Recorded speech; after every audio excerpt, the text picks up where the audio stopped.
You have found the In the Verse podcast.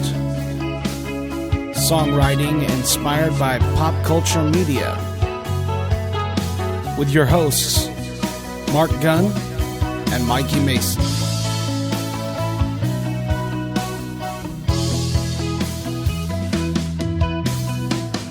Welcome to In the Verse, the podcast that makes music inspired by popular media. My name is Marc Gunn, the creator of Firefly Drinking Songs, the show. And I am Mikey Mason, the creator of the Beer Powered Time Machine podcast, and currently the MIKEYtalks podcast. Woohoo! This is episode 3 of our new 10-episode season of In the Verse. Since we ran out of episodes of Firefly to discuss and write about, we'll be finding inspiration in episodes of other media, TV shows, comic books, cartoons, but probably not video games. Thanks, Marc. Thank you, Mikey. As always, you can support us in this and other creative endeavors, because we have a lot, by supporting Mikey at patreon.com/Mikey Mason. And by supporting Marc at http://patreon.com/ So much I'm slash. trying not to say it, Celt Father. I'm trying not to say Celt Father. Or you can just go to markgunn.net. That would do the trick, too. There you go. What do you got coming up, Marc? Coming up, okay, every Wednesday, Coffee the Celt Father is back. It's at 11 a.m. Eastern, February 11th. So this month, I'm doing the CD release for my new album, Sell Couth, and I'm trying to set up a whole bunch of little events that are going to happen to, promote it and whatnot. So Friday, February 11th, I'm doing a listening party that is exclusively on Facebook. That's at 11 a.m. February 14th, I'm doing another listening party. That's the day of the release, February 14th. It's going to be on YouTube, Twitch, and Facebook. I'm going to restream it to everywhere I can get it out to. Twitter, I think it'll go out to as well. February 17th, I'm doing a Celt Father live stream. This is on Bandcamp. It's at 7:30 p.m. And I'm going to play some songs, actual songs from the album, as well as, your requests. So bring those on. February 19th is the Lost Druid. That, too, is a CD release party. That's in Avondale Estates, if you are in the Atlanta area. Iron Shield Brewing is in Lawrenceville, Georgia, which is just outside of Atlanta. And that is another CD release party. Rock and roll. I've got my monthly online shows continue. February's monthly online show is set for Friday, February 18th at 8 p.m. Eastern on twitch.tv/Comedy Rock Geek. And in March 18th to 20th, I'll be appearing at Williamsburg, Virginia, MarsCon.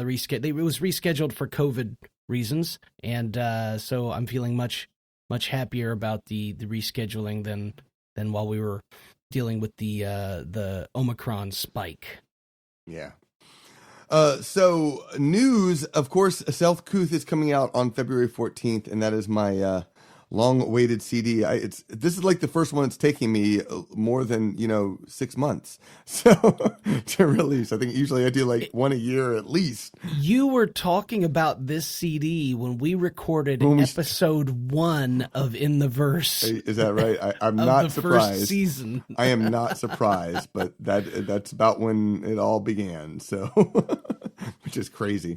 But yeah, it's finally going to be here on February 14th to everyone. It'll be out on streaming and everywhere, so come join it. On my Pub Songs and Stories podcast, I am talking about all the songs on my new CD every week, or every 2 weeks, I guess the show comes out.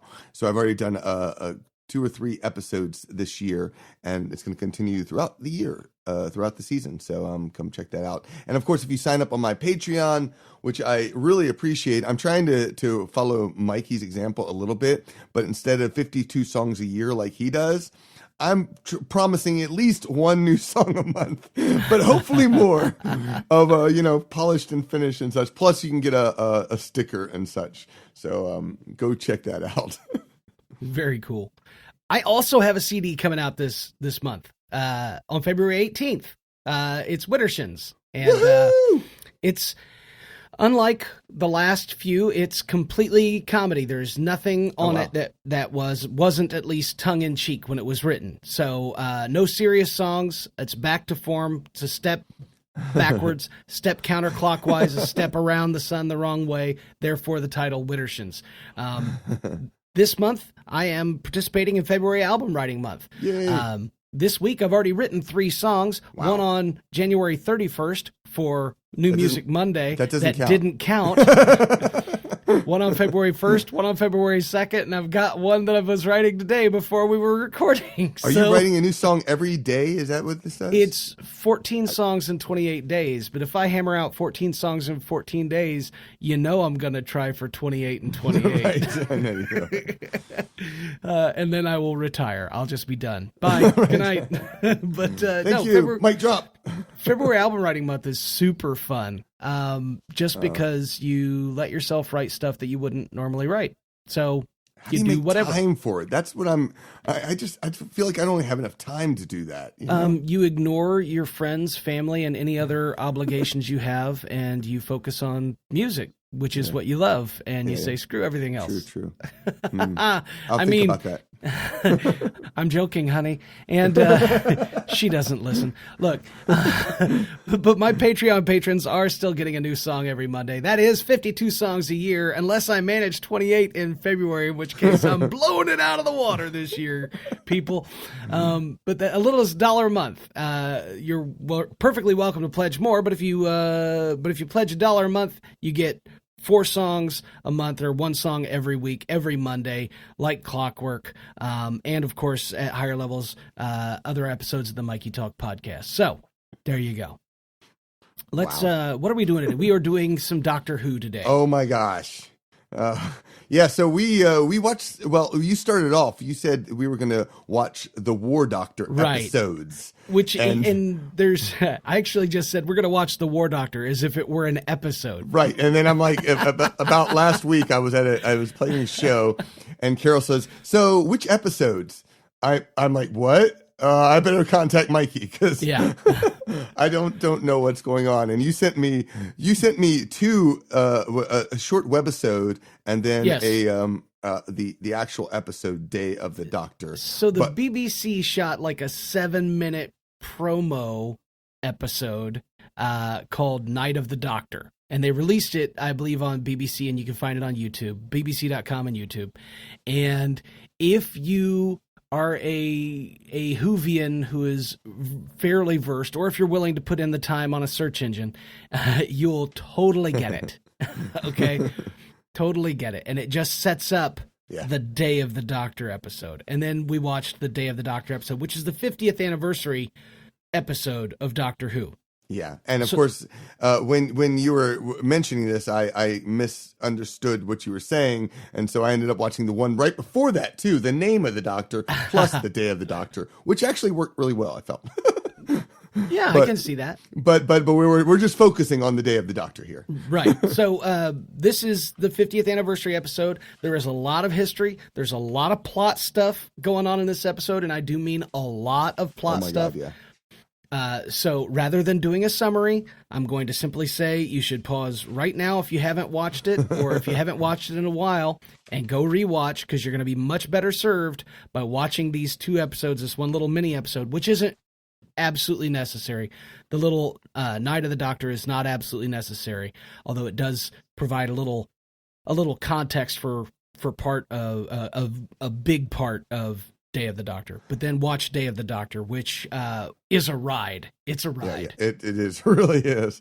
I think we should at least let them know about, since you did mention there'll be lots of spoilers in this, right? Yes. Yes. So yes, pause your show, or pause the show right now. Go watch it if you haven't already. But I think it's now time to talk a little bit about it. I think we should at least lay the groundwork that once upon a time, the Doctor committed genocide. He wiped out the entire, all the Gallifreyan race, Gallifreyan's race, and his entire people. They were all wiped out, and he laments about it throughout the entire series.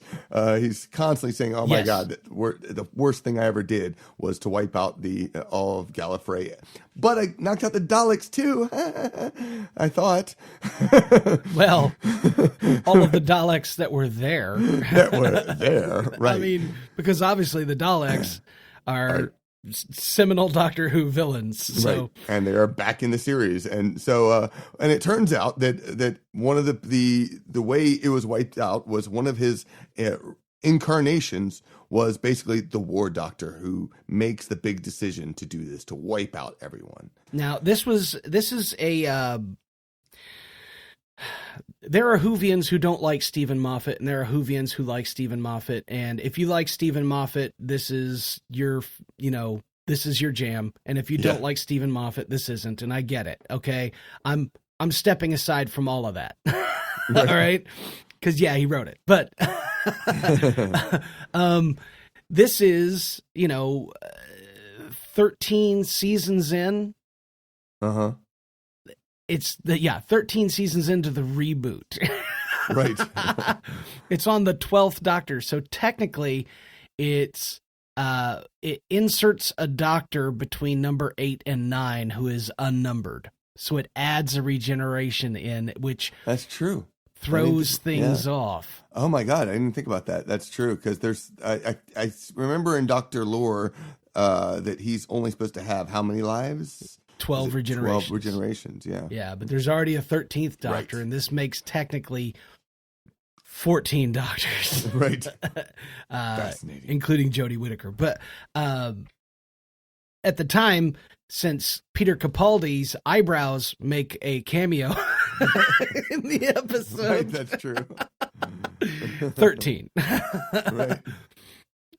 Which is kind of disappointing, seeing as how they should have been forward-thinking enough to go back and edit Jodie Whittaker back. And every time they get a new Doctor, they need to edit them back into that episode. They need to go retroactively edit that episode so that another Doctor pops into the continuum. That would be awesome. That would be fantastic. So they never discuss the details of how or exactly why the Doctor committed genocide on his own race. Right. They just, it's a big war crime, and it's a thing that he carries guilt about. And that's what all happens before this. Now, the 8th Doctor was Paul McGann, and it was the American-produced Doctor Who TV movie that I think it aired on CBS or Fox.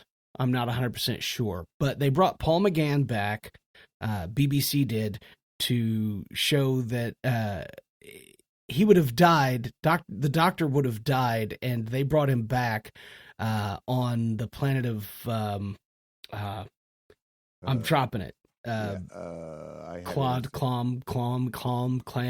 on that planet. Oh shoot, man! Write that down. Yeah. But with the ability to choose his next generation, and They set him up to choose not to. He decides not to be a doctor. That his time of being a doctor is over. That he needs to end this war, the Gallifreyan War, the Time War, and he chooses to be a warrior. And at the end of that episode, you see a young John Hurt's face reflected in a surface. Mm-hmm. And at the beginning of and that was the end of the Night of the Doctor. At the beginning of the Day of the Doctor, you see an aged John Hurt as the Doctor kicking some ass in Arcadia on Gallifrey, and shouting "No more!" and shooting. Takes a soldier's gun and shoots "No more" into the wall because that's drama, and and then breaks into their vault and steals the moment, which is a device that will completely destroy. It will accomplish. It'll destroy all the Daleks. It'll destroy all the Gallifreyans, and it's so powerful that they built it to have a conscience, and to use it, it has to judge you. It will judge you, yes. And they're like, who would ever use a weapon that would, of this power, of this magnitude, that would even judge you? And the Gallifreyan says, there's only one man who would even try. And then, ta-da, guess who it is? Guess who it is?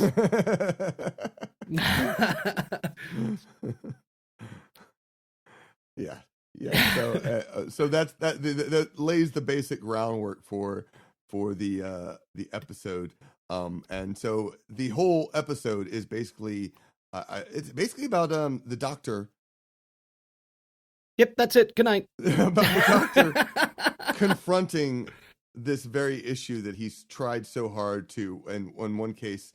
So we have two other doctors that end up in there. There's the ninth Doctor, David Tennant. 10th Doctor, David Tennant, and then of course Matt Smith, who the 11th, who both are also in this episode, and what there's like 300 years between them apparently. Like the 10th Doctor is like 900 years old, and the 11th is 1200 years old. So unless he's lying. So those two are there, and basically you see that this. I love the fact that you find these two doctors, the 10th and the 11th, and they're sitting here facing, the doctor who wants to forget and the doctor who forgets. What is the phrase? It's the doctor who regrets and the doctor who forgets. Forgets, yes, and which is a fascinating concept, because the whole episode it's ultimately about redemption. It's about trying to find, to me at least, it's about redemption. It's trying to overcome something that you did, just the worst thing you ever did in your life, and it still haunts you to this day, and you either are haunted by it or you try to forget it. And there's the goal of these, ultimately those two doctors, the later doctors, they come in to help the war doctor realize it's going to be okay, in some form or fashion, either by helping him destroy Gallifrey or by saving Gallifrey. Yeah. So absolutely, the whole episode, I loved this episode. I love the idea of redemption, and I think it begins very much with that first line. Clara says and reads from Marcus Aurelius: "Waste no more time arguing what a good man should be. Be one." Be one, right? Which is the doctor. The doctor is a good man, and even though he did this horrible thing, he finally has to come to the realization that he is a good man, and that he can be the doctor that he chose as his name. Right. And it's a beautiful, the whole episode's just a beautiful journey. Well, and it's this homage to the history, especially the reboot history. Oh yeah. Of Doctor Who, of the series Doctor Who, because Billie Piper plays the role of the Moment, but she plays Rose Tyler, but not a version of Rose Tyler. She plays Bad Wolf, the Bad Wolf memory. Yeah. Which the Moment is like it's someone from your past. She's very important to you, or maybe in your future. I get the two mixed up. Right. And very appropriate, since Bad Wolf was this cataclysmic character in when the series rebooted. Yeah. So there's so much more going on, because you've got the wormhole things opening up, and there's a fez that gets thrown through, and you see it come through twice before you see it thrown through the first time.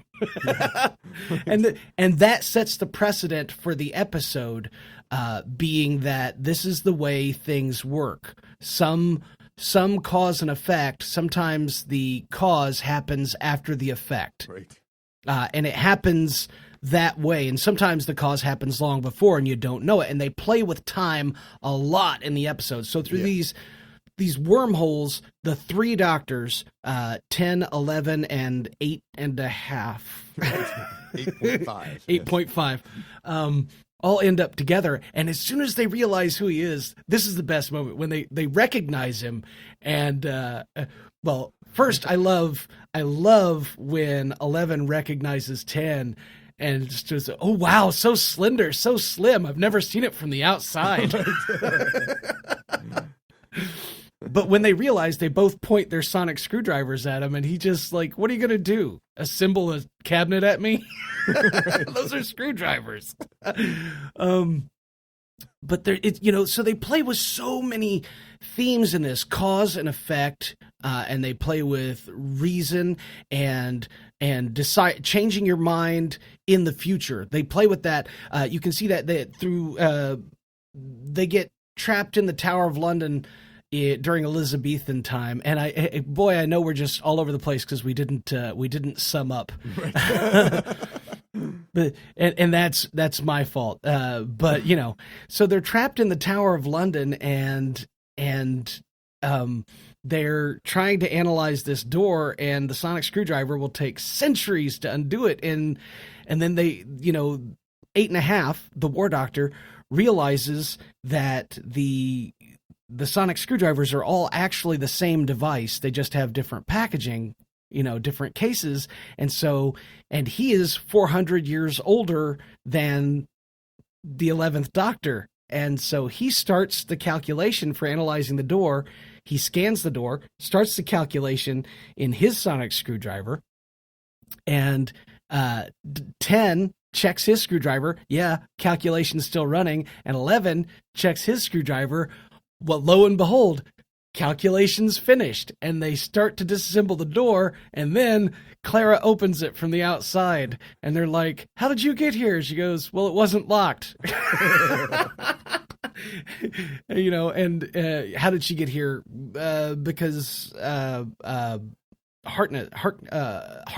Harkness left his time travel device, but only the Doctor had the code, and deep in the past he carved the code into the wall of the Tower of London, and so she used it. Anyway, so yes, it's it's so convoluted, and it just sets up this there's that fallacy, afterwards and therefore because of, but in this it's afterwards was the cause of for a lot of things. And you get, and not only that, but it pays service to a lot of Doctor Who history, especially recent history, because you hear through several episodes about, at least a couple episodes, that the Doctor was married to Queen Elizabeth I. Yes. It's mentioned at least once, maybe twice, at least one episode, maybe 2 episodes or 3, maybe. I'm not 100% sure, but you get to see it. You get to see how he ends up married to Queen Elizabeth. I kind of thought I missed that episode, and apparently I just hadn't gotten to it. And which is a time travel thing in itself. And then the way the Doctors judge each other, wibbly wobbly, timey wimey, and he goes, "Won't you ever? What do you have against speaking like an adult?" And then they both look at him. He's what they have. When you grow up and have to make hard decisions, that's who you are. And they don't want to grow up and make hard decisions. They want to make impossible decisions that work out exactly the way they should, because they represent hope. Yeah. And once you have given up hope, you become the War Doctor. Right. Which is exactly that was one of the things. I don't think it was they said anything, but it was like if I ever develop No. Then you're the one to save us all, says the moment. And he says, I've lost the right to be the Doctor. Yeah. And that was a line I posted, which I wrote, which was like, he's just given up hope. He gave up hope for there. Whereas the other Doctors, they're laying down. Clara is laying down, describing the 3 Doctors, the warrior, the hero, and you, she says to Matt Smith, and basically she says, be a doctor, be a healer, find a way to give hope once again. Yeah. Which is fantastic. No, absolutely. And the moment, I'll put a pin in that, because Have I mentioned? Because I haven't. And if you haven't been, if you didn't watch it, then you don't know that there are Zygons. There are Zygons and Daleks in the episode, and there's a Cyberman helmet, but there are Zygons. I mean, they're the big bads of the episode. And so these big rubbery suction shape changers, and you get. And apparently you get to see 11 rib 10 because he's kissed one at least once. Right. And he goes, tentacle, the suction things, even on their tongue and everything. It's like, don't judge me. But anyway, okay. So through many convoluted machinations, which you can see that involve going into Gallifreyan art, which is in three-dimensional and technically involves capturing a moment in time, literally capturing a moment in time, yep. which is extremely important plot point to the episode that they kind of gloss over. Right. You end up coming down to the moment where the Doctor has decided, in order to save all these people from the Zygons, in order for them, because the two Doctors, 11 and 12, work out a way in the unit in Tower of London, that in the Black Archive, is that what it's Black called? Archive, yeah. To work out a peace treaty between the Zygons and the people of Earth. And in order for that to work, the 8.5 has to do what he had to do, because if he doesn't do it, then this doesn't happen. It's a precursor moment. Yeah. You know? Well, and the similarities are extremely similar. You know, you have those Tennant and Smith sitting, realizing that they don't want to do that, humans to do what they felt like they had to do. Absolutely. Which is really important, again, as when we come to back to the moment in just a moment, because they are. The humans are basically are forcing, their hands are forced to destroy the Earth, or destroy the Black Archive, in order to kill off the Zygons, and so this will pretty much kill humanity, and from the sound of it, and several nuclear warheads buried underneath the Earth. It'll blow up London. It'll Yeah. certainly destroy London. Yeah, and who knows what else? But it was like one of these horrible, just absolutely horrible moments. And is it worth it? And the doctors, the older doctors, they decide that we have to find a way to stop to get them to talk and to find a way, which is something the War Doctor realizes he can't do. He can't, certainly can't do that with the Daleks. He has one choice, and in order to get to that choice, he has to follow the suggestion, as you said, of 10 and 11. Right. So. Well, and they don't want him to do it. It's just that in their timeline, he's already done it. Right. And they don't realize that he hasn't done it yet. They consider that a fixed point in time. Right. And Clara knows just by looking in his eyes that he hasn't done it yet. Yeah. And that's kind of awesome. It's like she can look and she goes, "You haven't done it yet." And he's like, "How do you know?" And she's like, "'Cause I'm looking in your eyes and you haven't done it yet." Yeah. They're not sad like those guys, and they're not filled with that regret yet, Yeah. and that resignation to their fate. And so to them, it's already happened. And it's something and it's a fixed point in time, and it can't be changed. And then you get to the point where the moment takes him back when he realizes he has to do it in order to make sure that the billions of people of Earth don't get invaded by Zygons. He's going to have to go ahead and do the thing that they already think he did, which is destroy Arcadia, destroy Gallifrey, destroy the Daleks, by using the moment. And she puts this big jeweled button in front of him, because she's like, you wanted a big shiny button. Big red button. Yeah, big red button. That's right.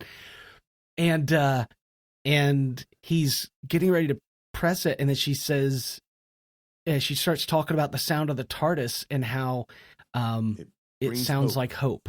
Yeah. Whenever somebody hears it, it sounds like hope. And then you hear the TARDIS, and then and it gets louder because it's kind of doubled and out of sync. And then you realize there are two TARDISes here, and this is the scene that just I mean, it rips me up. I mean, because not only do you have both of the doctors coming, and they're not coming to stop the War Doctor. No, they could, they could probably attempt to stop him if they, really wanted to. No, instead they come to press the button with him. In solidarity, they're like, you don't have to do this alone. You have to do it alone once, but you don't have to do it alone now. Right, and which is, just incredibly, it's number one. They've come to the realization that they can help. There's something that they can heal. And then they realized where they're talking about the Gallifreyan art, that they can freeze the moment in time, that they can stop it, that they can capture the planet. Of course, it's going to be on a scale that's never been done, but they can capture the planet and keep Arcadia frozen in a moment of time, and the Daleks will fire on each other and destroy themselves. So it won't be the Doctors destroying them, and Gallifrey gets to live. And we already know that the Daleks continued as a species, and they figure this out, and they realize they don't have to destroy it; they just have to make it look like they destroyed it. Yeah, to preserve the visual of the timeline, and so they decide to do that, and then they go and they have to talk Gallifrey into letting them capture them in a moment in time. And ultimately, spoilers, they do. And all 13 of the Doctors show up, 1 through 13, including Capaldi. 1 through 12, including Capaldi. And 8.5. So that makes 13. And they're in their own TARDISes, and they take the picture, and it captures it. So the planet disappears, because it became a work of art. Yep. And then the TARDISes pop out, and the Daleks blow themselves up, and then it's done, and they haven't destroyed anything. But the Doctors know that when they leave this area, because they're doing the denouement, the resolution, and what often happens in a Doctor Who episode is that something will happen, and it's not going to be able to be referenced in another episode for whatever reason. Right. So when someone leaves, they're not going to remember something or whatever. And they know that when they leave this one little area, when they go back to their own timelines, that they will forget. And the War Doctor says, I'm not going to remember, am I? No, you'll think you destroyed it. And Tennant's Doctor says, I'll think I destroyed it. Yeah. But Matt Smith will know. Yeah. Matt's character will know, because that's his timeline. And then, so they eventually leave, and John Hurt's War Doctor leaves and gets in his TARDIS and begins regenerating. And as he's regenerating, he says words that lead you to believe that he's regenerating into the Ninth Doctor, which is a very nice and obviously well-timed tie-in. Yeah. And then, Tennant's Doctor leaves, and 10 leaves, and that leaves 11 alone in the gallery, where he's, talking to the curator, who turns out to be Tom Baker, the Fourth Doctor. As the 11th Doctor is saying, I could become a curator. I could retire and become a curator of this place. And, over his shoulder he hears, well, you just might do that. So, yeah. And then the painting they were looking at had two names. One was Arcadia Falls, or one was No More, and the other was Arcadia Falls. And the curator tells him, that's actually a misunderstanding. Both are halves of the name. The name is Arcadia Falls No More. Yeah. And, then all is well. Everything's cool and happy, and we move on. So what really, you were hit by the three who came to that moment when they came together, and they were like, you don't have to do this alone. And that's when they figured out that they could do something else. What else struck you about this? So that was my top things was the feeling that, that you have been that the world, that you've done something horrible, and it's unredeemable in your mind. And number one, that someone could be there with you, having, in this case, this himself, but still having someone there with you to help you through it. And number two, that and then of course, then finding that it is possible to get to heal, I mean, which Yes. is what the ultimately it leads to. I love that idea, and it just brings me to tears. That was probably the number one thing that struck me, that and the idea of giving up hope, and feeling like you've seen so much conflict and finding redemption. Yeah. Which is, I feel like that's probably where I'm going to go with the story. I didn't have another thing here that I marked, which was a little thing, but because it fits in with the whole thing. The Zygons, they needed somewhere to hide, and so they ended up smashing statues. It was a little. It just seemed. Why is there rock dust all over the floor? Because they smashed statues. Why would they smash statues? They needed because the statues were all covered with tarps, and then right, and they just needed someplace to hide. And as a metaphor, I love that idea, because sometimes you try to smash things and cover things up in order to hide from whatever you're trying to save yourself from. I loved that idea. Well, also, I mean, they were hiding in plain sight, and before they were hiding under the tarps, they were hiding in plain sight in the paintings, and and Zygons hide in plain sight anyway by taking someone's shape. But the whole idea that the answer is in plain sight is all the way through. Yeah, right. The answer's in plain sight. You've got 3 sonic screwdrivers; they're the same one with 400 years difference. You can run the thing, but did you try opening the door? Because it wasn't locked. Yeah. The answer was in plain sight. But sometimes the assumptions you make lead to the ending that you need, because if they hadn't assumed that the door was locked, the 11th Doctor wouldn't have put that code on the wall, and then Clara wouldn't have made it back to them in the 1300s. And they wouldn't have figured out how to save Gallifrey. Because really, he needed to see them through her eyes, and he needed to see himself through her eyes. And he needed time to heal also. Yeah. Several hundred years.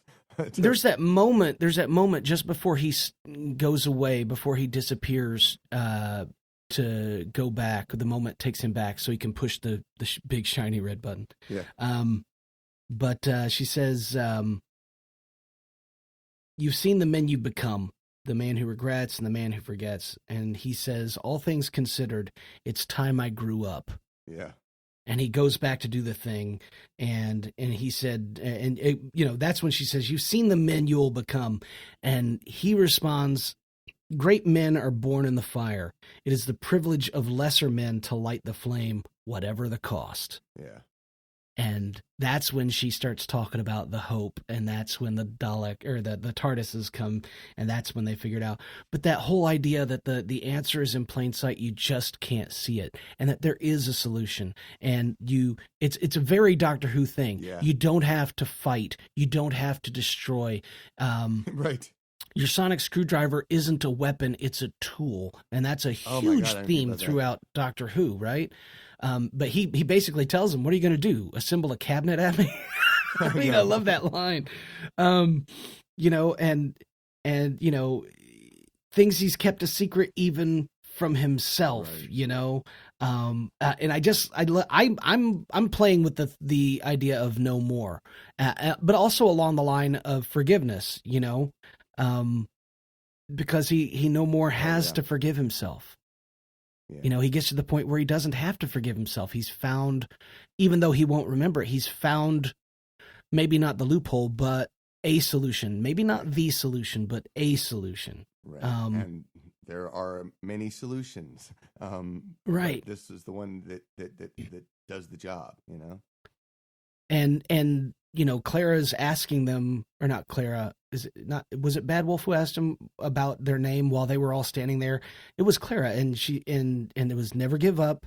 Sorry, never cruel or cowardly, never give up, never give in. That's why they took the name the Doctor. They're there to fix things. Right. And not destroy things. And so I think that I'm you know, just we're obviously you're playing with trinities of a sort. Yeah.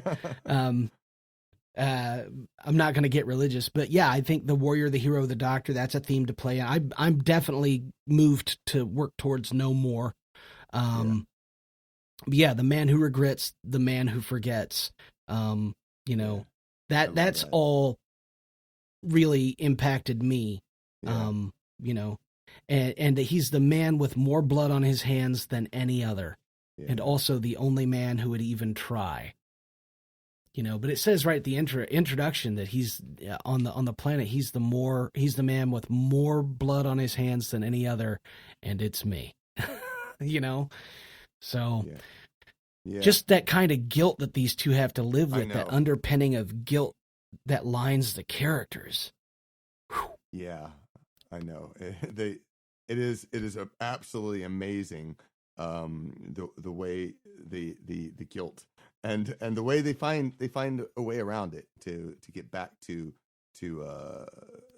having actual to actual healing, which is what the Doctor is all about. He's about healing the world, healing whatever situation is. It's not about show isn't about aliens at all. It's about healing. You know? Well, you know. Yeah. Yeah. And there are so many nods. There are many nods. Like, that's one of the beautiful things about it is all the little nods. I really love like the opening credit scene, the opening scene when you know starts in black and white. Starts in black and white, and Clara is there, you know, as sort of. And it starts in a school. In episode 1 of Doctor Who, episode 1, season 1 starts in a school. And then you know, the 10th Doctor leaving says, "I don't want to go," and that's his incarnation's final words of the series is, "I don't want to go." Yeah, and I like that Clara is there saying, you know, at the very beginning of the episode says, you know, you're making a mistake, and then follows that up later with a you want to take this one. Yeah. You want to take this one. This one. So it's a little faulty here, but so do you have ideas? I do have some ideas. You know, there's one of the things that I have thought about. I definitely am working on the idea of redemption of some. I think, you know, that's where I'm leaning towards. However, I also so I've done 2 ballads in for the first starting this series in the first podcast for the season, and I'm like, I want to try to do something. Redemption seems like another ballad. I don't want to do another ballad, so I'm not sure exactly how that's going to go. I mean, I might end up doing another ballad, but I really want to try to see if I you know, you can do upbeat ballads. And my goal is to rip your heart out in the song. Shiny is an upbeat ballad, man. That's true. Very true. And I mean, why shouldn't a balladeer do ballads? Well, true, but I want to balladeers be ballading. But I want to have something that's going to be a little bit more upbeat in that fashion. Yeah, mine's not going to be upbeat. I can feel it. Mine's going to be depressing. Maybe hopeful at the end, but depressing mostly. I'm hoping to find redemption in the song. So we shall see good how luck. it goes. Yeah, good luck with you too. Do you have a sonic screwdriver? Because you might need it. I might indeed. I will. I will definitely. Wait. I have a phaser. Not the same. We have multiple sonic screwdrivers, but they're all upstairs in the kids' room. So because I don't get to play with those toys unless I go upstairs. Oh my God, so rude. I mean, my lightsaber's right there. Right, But no sonic screwdrivers. I'm sorry, man. Yeah. I have my all right. nearby, but Let's break. Let's go write a song, all right. and then we'll come back and we'll put our songs up. And yours might not be a ballad. And mine might not be a ballad. It might be a ballad. Who knows? We'll see. Mine might not be depressing, but let's not cross our fingers. Just 1, 2, 1, 2, 3. I was so young, made a mistake that I have never shared. Much to regret, I tried to forget, I ran, I just laid it bare, laid it all bare. To speak the words out loud made me shudder for the harm I'd done. Now I help the innocent, still I feel the need to run, because I burned.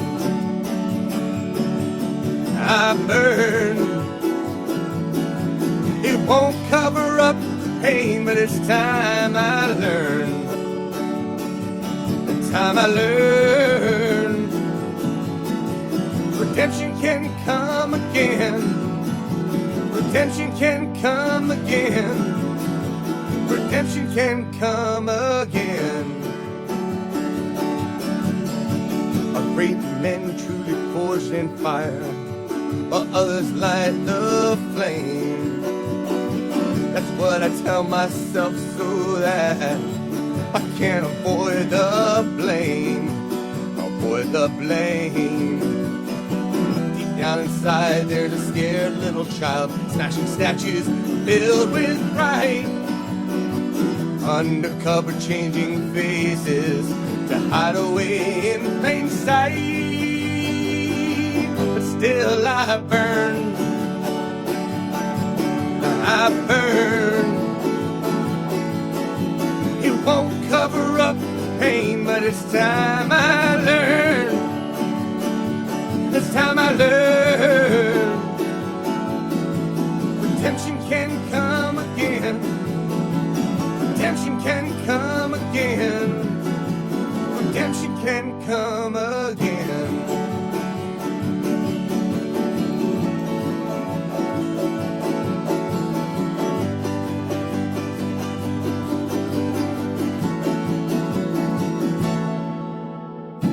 Still my monsters come from my past, they shatter my future bones. Scary to face them, but time will heal. Don't have to do it alone, no longer alone. Promise to keep, though I may weep for the pain I kept deep down. Face my fears for 1,200 years. Hope will turn my life around. No longer burn, no longer burn. It may not cover up the pain, but it's time I learn. It's time I learn. Redemption can come again.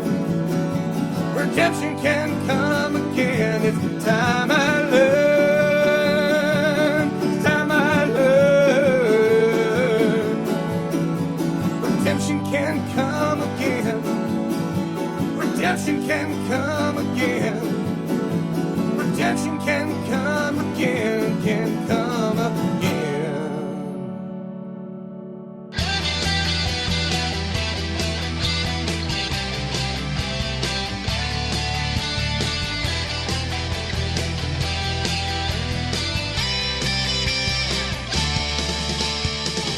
Arcadia has fallen, a great man born in fire, with more blood on his hands than any other.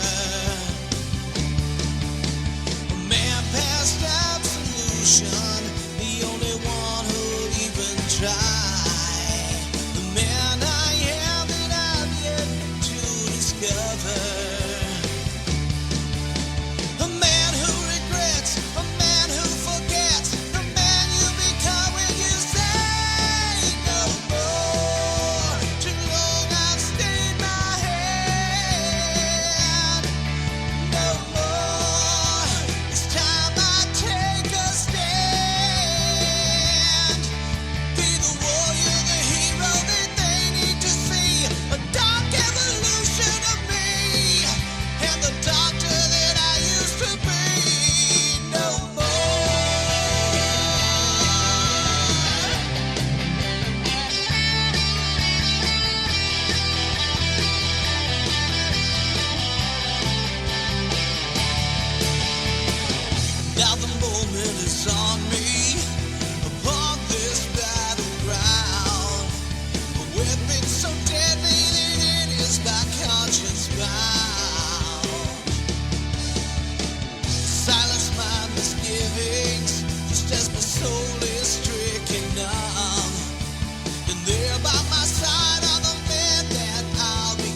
Thank you, patrons. As you know, Mikey and I make our living as full-time musicians. We love creating and sharing our music with you, but it would be near impossible to release as much great music and podcasts if it wasn't for the generosity of people just like you. So if you enjoyed the show or our music, support what you love. It pays for me to get English lessons. Your generosity pays for the production and the promotion of our music and for this podcast. I am extremely grateful to everyone who supports my Gunrunners Club on Patreon. Really, thank you so much. You are all so generous with your support. I want to special thanks to Not Higgins, CJ Taylor, Melinda and Jeremiah Wesley, Sarah Crockett, Bill Mandeville, William McCassick, Carol Burrill, Kurt Goodyear, Luke Miller, Laura Mae Sorkin, Scott Melanie Weinhausen, Alexis, Eric Ray, Marie Alm, James Reagan, Les Howard, Carrie Whitney, and Troy Rogers. And I want to say thank you so much to the amazing Patreon patrons, the Maniacs, Mikey's Maniacs. See, you got the Gunrunners Club, and I like that. Mikey's Maniacs. Mikey Maniacs. I like it. Mikey's Maniacs, who keep my music being made, especially Oops Wrong Cookie, Amy Stewart, Michael Candlewald, Josh Logan, Amy Morris, Les Howard, Brian Jackie, John Haidt, John R. Woolard, Scott Mealy, Randy Brown, Scott and Melanie Weinhusen, Jeremy D. Jackson, and Jennifer Lewis. You guys rock. Thank you so much. So what's up next? Next up, so we've been debating what we're going to do. And I think next time we're going to go to the Dungeons and Dragons cartoon. Yes. The Dungeons and Dragons video game. No, we're cartoon, gonna play, cartoon. We're going to play Icewind Dale. No. We're going to... No, what was that one? I had one, oh God. It was like Waterdeep or something like that. Lords of Waterdeep. It was 1995, 96, the game I had. Oh my God. We're thinking it's going to be I don't know. an episode from the second season of the Dungeons and Dragons cartoon from 1983 to 85 is what it ran. 84. So the Dragons Graveyard. The Dragon's Graveyard. Season 2 was 84. That's right. Okay. So we're thinking it's going to be the Dragon's Graveyard. We'll find out for sure. It's going to be the Dragon's Graveyard. I'm just going to say it's going to be. We're going to do. I don't care who's. I'll borrow a set if I only have the first season, but I'll get the whole season. I have the entire season. If I have to drive to Atlanta and steal Marc's DVD set, we will make it happen. Yeah. And then we'll sit down and we'll play the adventure at the end of the. As long as I can be uni. Thank you so much for listening. You can download many of our songs when you sign up on our Patreon pages. Find out more about Marc Gunn and Mikey Mason, how to support our music on Patreon. We'd love your comments, your suggestions, songs, or lyrics, or links to videos to share in the next show. Use the hashtag #InTheVerse. You can post them on the Blue Sun Tour Facebook page or email me at mikey@mikeymason.com. In the Verse was produced by Marc Gunn and Mikey Mason. Sign up on our website and find out more about the Blue Sun Tour when it happens at fireflydrinkingsongs.com.